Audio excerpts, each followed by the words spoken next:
Hello and welcome to another Best Junglers episode, this one for patch 11.10. And yes, we are back again due to the jungle changes that have just come forth in this patch. I did a full video on that last week breaking down the numbers and all the other changes that you can expect to find in the Dark Forest this patch. That will obviously be linked in the description. However, for this video, we are concerned with how the jungle meta is shaking up. What new changes can we expect? Who is sitting on the top? And as always, we will go over the best overall, the best for low MMR, the best for high MMR, so that you can carry, win, and climb. So please don't forget to like if you enjoy these videos, and of course consider subscribing if you think the content is worthy. But if you do want to become better at using these champions, today's sponsor League of Coaching wants to help you out. It's a service dedicated to providing you high quality, affordable coaching for all positions from a variety of multi-role high elo players. With the changes in patch 11.10, all junglers could use a helping hand adjusting, and through their live coaching, VOD coaching, and maybe even some practice tool sessions, your LP gains will thank you. If you want to get better at the hand of great coaches, head to the League of Coaching Discord at the link in the description below, where they will be happy to answer any further questions.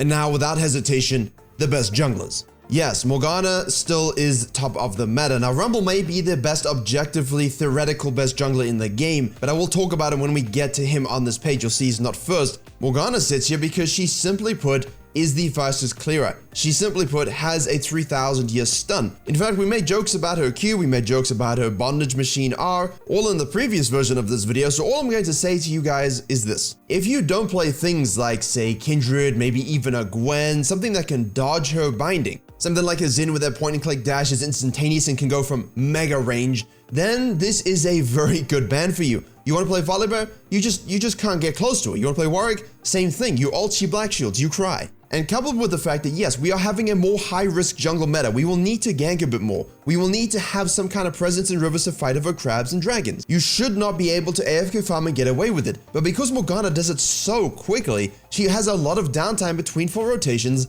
and can still gank decently, and still has total river control, and can turn all of your dreams into pure unbridled nightmares.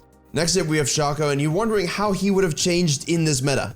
He wouldn't. He just enjoys it. He says, you know what, the more people that are going to be running around, being out of position, maybe you don't clear properly and you walk into the river. Shaco says, hello. Actually, he doesn't say that, he just kills you and then takes all your stuff. He can cheese your laners, and the thing about this jungle meta, as I said in the video earlier in the week, there's gonna be a lot more skirmishing and ganking, which means the jungle with the tempo advantage is going to have a lot of control over the map, especially in the early to mid game. And now Karthus won't be able to AFK out farm you. So the Shakas of the world, yeah, enjoy these mind games. He's still very, very strong. Next up, for the exact same reasons we have released, you want to gank early by 230, top laner will always die.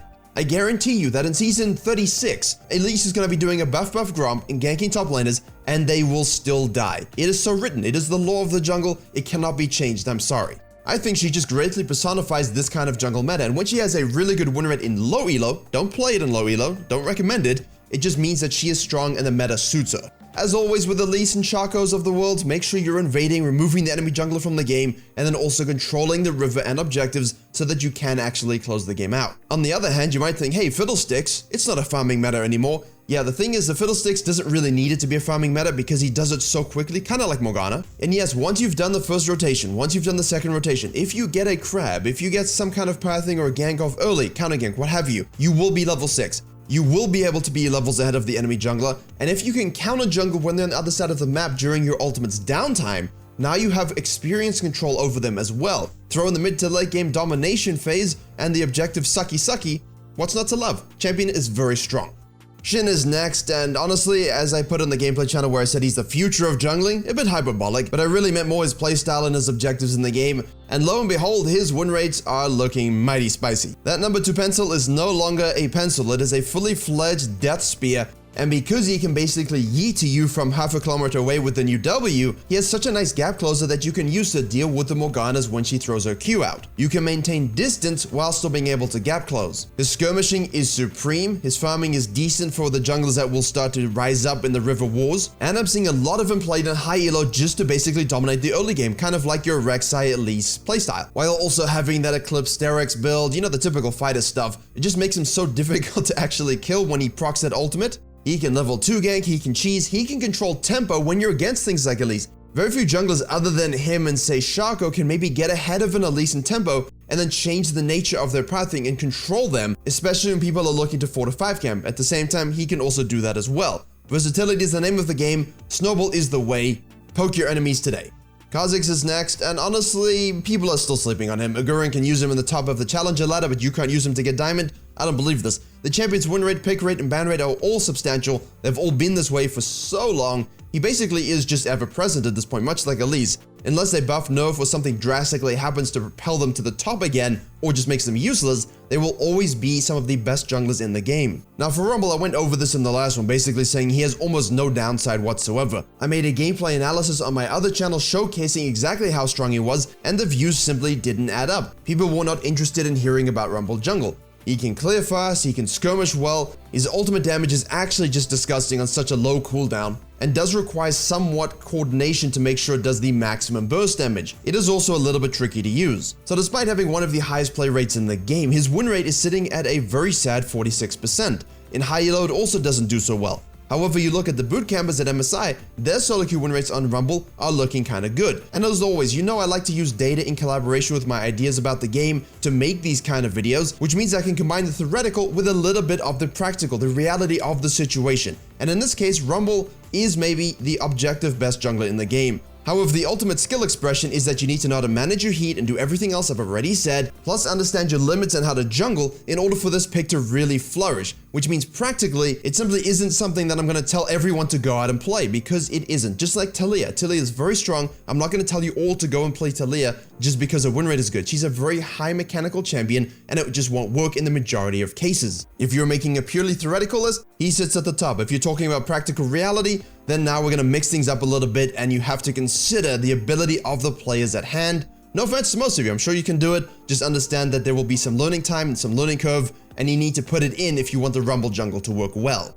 And everything I just said, you can apply to Lee Sin, always historically one of the more mechanical champions, but his win rate is so good at the moment, despite the fact that most people will not be as fluid as those one tricks and mains. Where there's less farmers and more skirmishing and a focus on 4 to 5 camps into invades and ganking, Lee Sin is ready, Lee Sin is primed, Lee Sin is juiced. And if you look at some of his skins, he might actually be. But for now, let's move on to the AT page. First up, we have Evelynn. Always there. I mean, you don't know where, but she is there. And that's the point of the champion. In solo queue, she can still farm, she can still impact. If she gets one little counter gank off early and a double rotation clear, that means she does a first clear, maybe gets a crab, maybe a second crab if you pass badly. If she gets a second rotation, she will be level 6 before you, she will use her ult early, and now all of a sudden there's just no way you can catch up unless you're something like a Warwick or a Rek'Sai that can actually detect her. The definition of solo queue snowball.